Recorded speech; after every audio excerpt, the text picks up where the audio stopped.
The purpose of today's hearing is to examine the role that taxpayer-supported non-governmental agencies played in facilitating the border crisis under the Biden-Harris administration. I now recognize myself for a brief opening statement. For 4 years, the Biden-Harris administration created the worst border crisis in American history. From day one, Biden, Harris, and the Department of Homeland Security Secretary Alejandro Mayorkas implemented a policy of mass catch and release, dismantling effective border policies, and gutted interior enforcement. As a result, roughly 13 million inadmissible aliens were either encountered at our border or entered as gotaways. The consequences of these acts have been devastating. Thousands of Americans were lost to fentanyl poisoning. Gang members wreaked havoc in local communities. Young women like Laken Riley, Joycelyn Nungara, and Rachel Moran were raped, abused, and murdered at the hands of illegal aliens.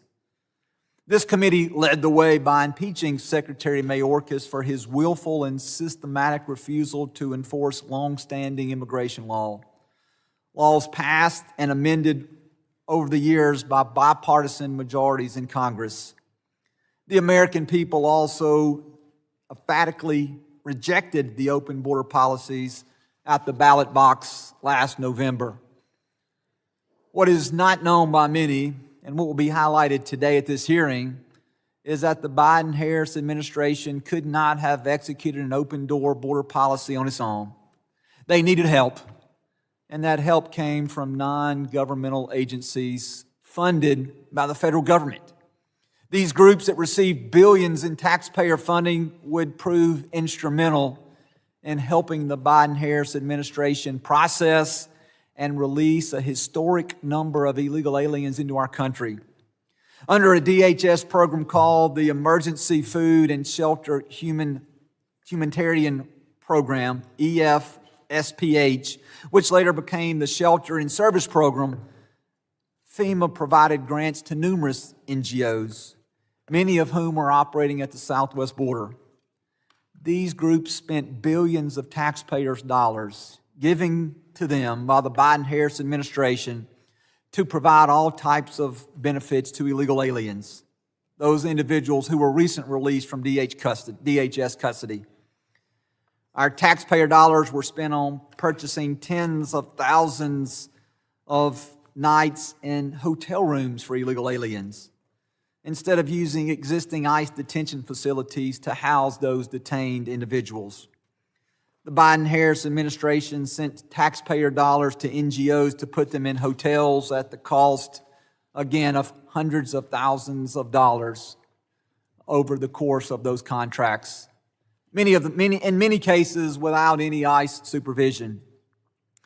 Even worse, our taxpayer dollars were used to form the final link in the cartel's human smuggling operation, paying to help illegal aliens travel to their preferred destinations, Chicago, New York, Miami, Los Angeles, or other destinations of choice. Jansen Owen, then the chief of the Border Patrol Del Rio sector, told the committee in an official interview, ICE would then turn over illegal aliens over to NGOs for them to travel to wherever they were going to go while awaiting their hearing. Recent studies have shown that illegal aliens who passed through the doors of these NGOs at the border ended up in effectively every congressional district across the country. Many of the NGOs served as a launching pad for mass illegal immigration. The abuse was so widespread that even the Biden-Harris administration, the NGOs themselves, couldn't deny what was happening. In June 2022, when DHS officials said that the department will continue to closely coordinate with and support NGOs to facilitate the movement of any individual encountered at the southwest border. John Martin with the Opportunity Center for the Homelessness, an NGO in El Paso, said that his organization works with illegal aliens to, quote, facilitate travel to destinations of their choice, end quote. These actions appear to many on the committee to constitute a violation of Section 274 of the Immigration and Nationalization Act, which prohibits any individual from encouraging or inducing someone to enter the country unlawfully or helping transport them to the interior. Corruption and waste were rampant in the spending by the NGOs.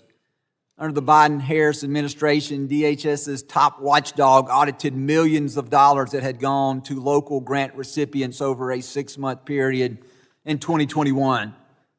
They found that a lack of documentation kept them from determining how more than half the money had been spent. In some cases, they discovered that funds had been used to pay for benefits for individuals who were legally inadmissible to receive them. The Biden border crisis provided to be a profitable business for some NGOs. According to the Free Press, 3 large NGOs involved in handling unaccompanied alien children, the Global Refuge, who received 85% of its revenue from governmental grants, Endeavors, who received 97% of their revenue from governmental grants, and Southwest Keys Program, who received an astonishing 99% of its revenue from the federal government. These 3 groups saw their combined revenue grow to an astonishing $2 billion plus by 2022. I would argue that these groups had a vested interest in prolonging the crisis. One NGO, Southwest Key Properties, used the increase in government funding to raise salaries of officers and officials across the board, including, according to recent media reporting, an increase of over $675,000 increase to their CEO. Many NGOs tried to mislead the public in how these funds were being allocated. This was documented by a recent Florida grand jury investigation that just said that in that investigation, the grand jury said that they were actively obstructing. They were obstructed from determining how these federal dollars were spent. The grand jury also noted that some NGOs received the vast majority of their federal funding from grants, or the vast majority of their funding from federal grants. Pretty interesting for groups that like to call themselves non-governmental organizations. The American people are tired of being told that we should fund the actions of lawbreakers. They are tired of groups encouraging people to cross the border illegally and organizations that facilitate the release of illegal aliens into the interior. When would-be border crossers know that they will receive a host of benefits that await them immediately after crossing the border, they are more likely to make the deadly and dangerous journey. That's exactly what happened under the Biden-Harris watch, as millions of vulnerable people put themselves in harm's way at the hands of cartels and smuggling groups. An untold number perished along the route.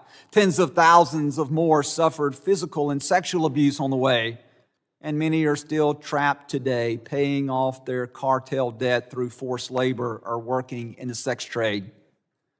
We can and should look for ways to care for the vulnerable and less fortunate, but using taxpayer dollars to undermine our laws and the well-being of Americans and migrants alike is not the way to do it. We cannot let taxpayer dollars be used to facilitate lawbreaking, and we must shine a light on this disgraceful step as we begin to hold these organizations accountable. This cannot, on our watch, ever be allowed to happen again.